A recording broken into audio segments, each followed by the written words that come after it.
Hi everyone, I'm Sid. I'm the Director of Training at Ultimate Puppy, and I run a training school in Toronto where I specialize in early puppy education.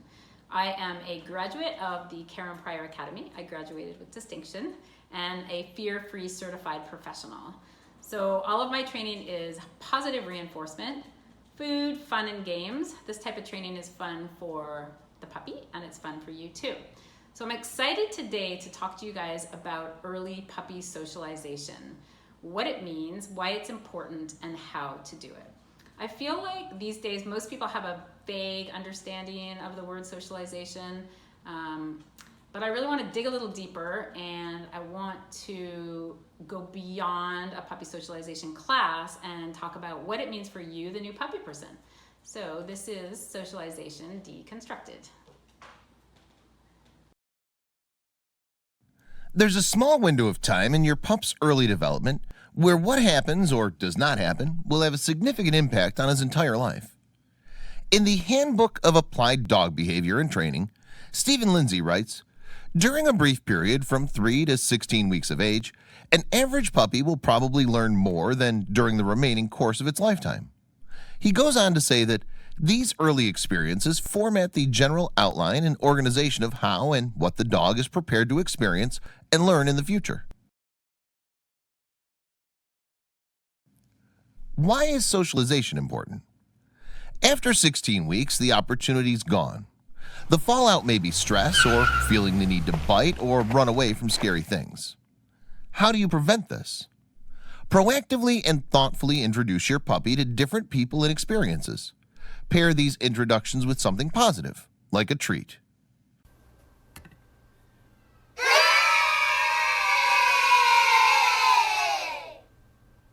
Hi everyone, we're back, and now we know just how important and time-sensitive this early socialization is for new puppies. Best practice means that you have a great understanding of it and a proactive and thoughtful strategy in place. We see how these early introductions really do have a lifelong impact on our pups. So it's so important that they are meeting lots of different people and experiencing different sights and sounds, surfaces, and situations. So now let's have some fun. Let's look at some simple things that you can do with stuff that you have around the house, and then we will take it on the road and go out on a little bit of a socialization field trip together. So some fun socialization that you can do right at home is to create an obstacle course for the puppy. So a couple of neat things that you can do with that. Some trash bags can make a slippery surface, and you can put those trash bags on top of books or pillows on the ground to make the surface uneven. You can take a sheet or a blanket and drape it over a couple of chairs to create an opaque curtain, or even a little kind of fort type thing for the puppy to walk back and forth through.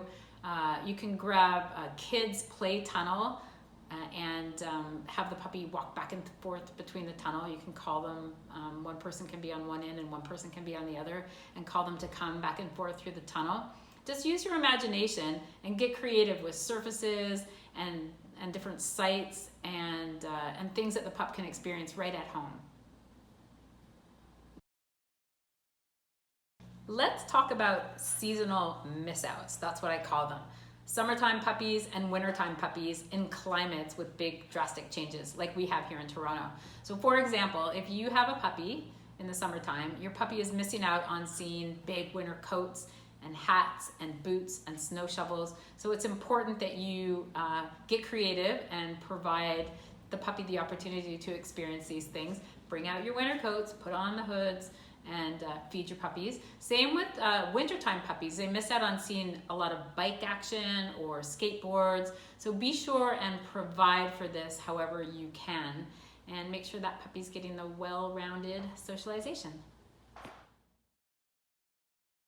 All right, let's talk about treats when you're going out on these socialization field trips. Because as you know, with the socialization, it's important that we are pairing the people or the experiences with something positive.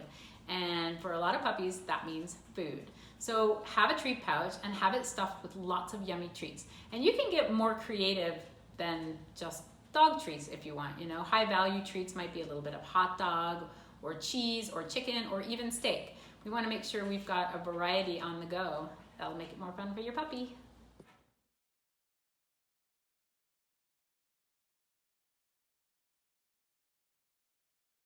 So here's a tip for you. If you're going to go out on one of these socialization field trips with your puppy, it's a great idea to make a plan.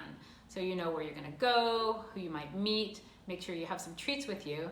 And it's a good idea to use a checklist. A checklist can be a great tool to keep you on track, making sure that you're meeting a wide variety of people and experiencing a wide variety of situations. Let's go. Good. Good girl.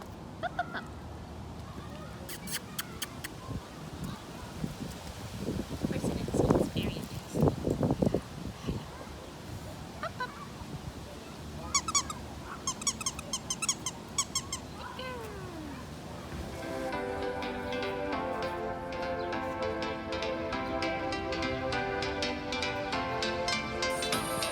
Can I give her another 3 points? So you're gonna hold your hand flat, down low, like you're feeding a pony. Beautiful, thank you. Oh, so good.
All right, let's talk about troubleshooting. What to do if you see that your puppy is afraid or not coping well with a situation.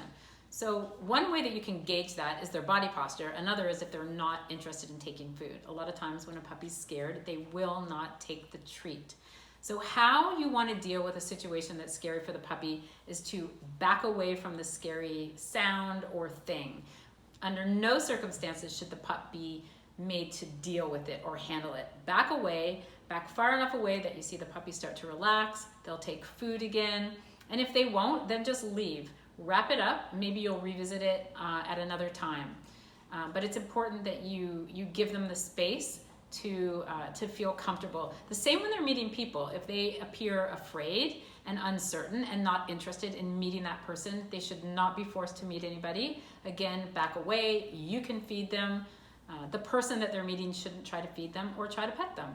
We should respect how they're feeling and give them that space. So I spend a lot of time trying to get people excited about this early socialization work with their puppy.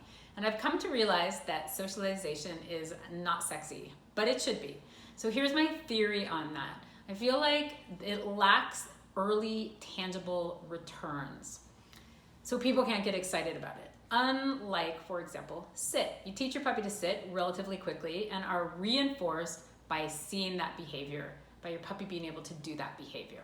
Socialization, on the other hand, you don't see the benefits of your work until later, or maybe you don't even notice them at all. It's only when you don't do the work with the dog that you notice the problems. So, for example, you're walking down the street with your 9-month-old dog, and someone's coming towards you and they pop open an umbrella, or they are on crutches, or they have a big, bulky, awkward-looking bag, and it scares your dog, and your dog can't recover from this fear.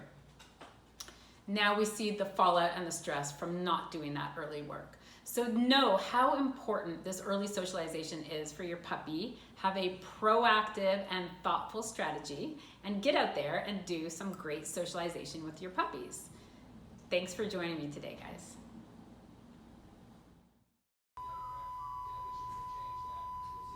Come on, Mama. If you want to be up here, then you have to cooperate. Well, now you want to be on the table. Now you're feeling brave. This is a dog that's been socialized, people. She's willing to explore. She's up on a slippery surface that's wobbly. She's comfortable and she's happy. She's got bright lights on her. This is the benefit of a well-socialized dog right here. Showgirl, Wilma. Yeah. Cut that.